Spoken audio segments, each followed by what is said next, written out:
आप देख रहे हैं राष्ट्रीय हिंदी न्यूज।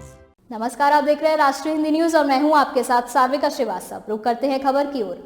पश्चिम एशिया में बढ़ता तनाव, भारत की पैनी नजर, पीएम मोदी ने बुलाई टॉप लेवल सिक्योरिटी मीटिंग। पश्चिम एशिया में तनाव और पेट्रोलियम उत्पादों के व्यापार व आपूर्ति पर पड़ने वाले प्रभाव पर मीटिंग में चर्चा की गई। साथ ही भारत ने पश्चिम एशिया में सुरक्षा स्थिति बिगड़ने पर गहरी चिंता जाहिर की है। पश्चिम एशिया में नए सिरे से पैदा हुए तनाव के बीच प्रधानमंत्री नरेंद्र मोदी ने सुरक्षा संबंधी कैबिनेट समिति की बैठक की अध्यक्षता की। सूत्रों ने ये जानकारी दी। उन्होंने बताया कि पश्चिम एशिया में तनाव और पेट्रोलियम उत्पादों के व्यापार व आपूर्ति पर पड़ने वाले प्रभाव पर मीटिंग में चर्चा की गई। भारत ने पश्चिम एशिया में सुरक्षा स्थिति बिगड़ने पर गहरी चिंता जाहिर की। गुरुवार की बैठक के बाद नई दिल्ली की ओर से कहा गया कि संघर्ष को व्यापक रूप नहीं लेना चाहिए। भारत ने सभी मुद्दों को बातचीत और कूटनीति के माध्यम से सुलझाने की भी अपील की। प्रधानमंत्री मोदी, राज्य मंत्री अमित शाह, रक्षा मंत्री राजनाथ सिंह, विदेश मंत्री एस जयशंकर, वित्त मंत्री निर्मला सीतारमण और राष्ट्रीय सुरक्षा सलाहकार अजीत डोभाल की समिति ने मध्य पूर्व को लेकर गहराई से चर्चा की। इस दौरान मिडिल ईस्ट की मौजूदा शत्रुता और ईरान के इजरायल पर बैलिस्टिक मिसाइल हमले के बाद बदलते हालात पर बातचीत हुई।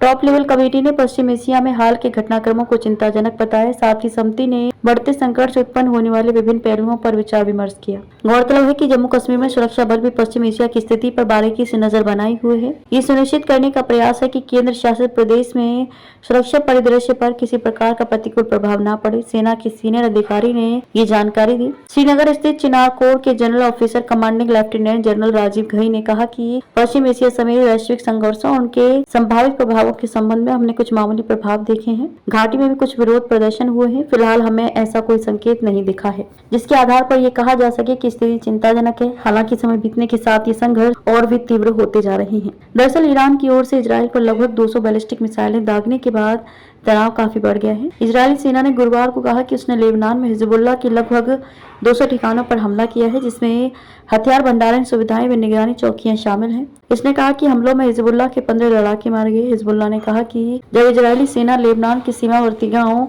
मारून अल रास में घुसी तो उसके लड़ाकों ने सड़क किनारे बम विस्फोट किया, जिसमें कई सैनिक मारे गए और घायल हुए। दोनों पक्षों के दावों की स्वतंत्र रूप से पुष्टि नहीं की जा सकी है। इस बीच इजरायल की सेना ने दक्षिणी लेबनान के कस्बों और गांवों के लोगों से जगह खाली करने की चेतावनी दी। ये क्षेत्र 2006 के युद्ध के बाद संयुक्त राष्ट्र की ओर से घोषित बफर जोन के उत्तर में स्थित है।